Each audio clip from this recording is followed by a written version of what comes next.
बिस्मिल्लाहिर्रहमानिर्रहीम। अस्सलाम वालेकुम। खुश रहें और आबाद रहें, जहाँ भी रहें हैप्पी और हेल्दी रहें।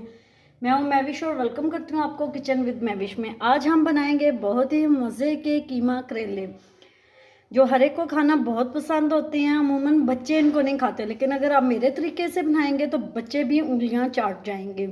एक ऐसी टिप है इसमें जिसको आपने ज़रूर देखना है, वीडियो एंड तक ज़रूर वॉच करनी है। अगर आपको मेरी वीडियो थोड़ी सी भी पसंद आ रही है तो लाइक कर दीजिएगा। अगर आप मेरे चैनल पर न्यू है तो किचन विद मैविश को सब्सक्राइब कर दीजिएगा। आइए इस मज़ेदार सी रेसिपी को बनाना शुरू करते हैं। बिस्मिल्लाहिर्रहमानिर्रहीम। 5 टेबल स्पून मैंने कुकिंग ऑयल लिया है। अब इसमें डाल देंगे 2 कटे हुए प्याज।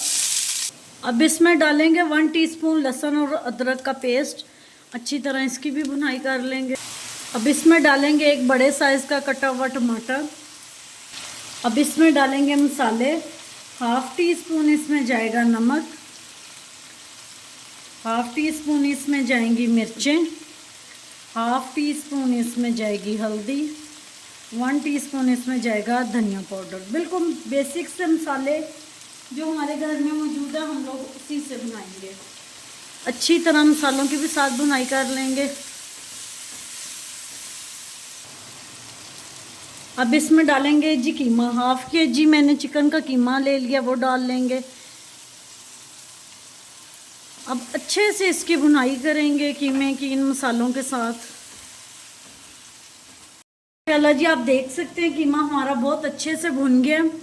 अब इसमें डालेंगे आधा किलो मैंने करेले अच्छी तरह धो के उनको काट के और फ्राई कर लिया था। कभी भी करेलों को काट के धोया ना करें, पहले ही उसको धो लिया करें अच्छी तरह और फिर आप काट लिया करें। इससे करेले बहुत मज़े के बनते हैं और बिल्कुल भी कड़वे नहीं बनते। मैंने कभी भी इनको नमक नहीं लगाया, ऐसे ही बनाती हूँ और माशाल्लाह करेले बहुत मज़े के और टेस्टी बनते हैं। अब 5 मिनट इसको दम पे लगा देंगे करेलों के साथ कीमे को। जी हमारे कीमा करेले बन के तैयार हैं। अब इसमें थोड़ा सा हरा धनिया डाल देंगे। उम्मीद करती हूँ आपको मेरी आज की रेसिपी पसंद आई होगी। पसंद आई हो तो लाइक शेयर कमेंट ज़रूर कीजिएगा। Thanks for watching. मिलते हैं नेक्स्ट वीडियो के साथ, तब तक के लिए अल्लाह हाफिज़।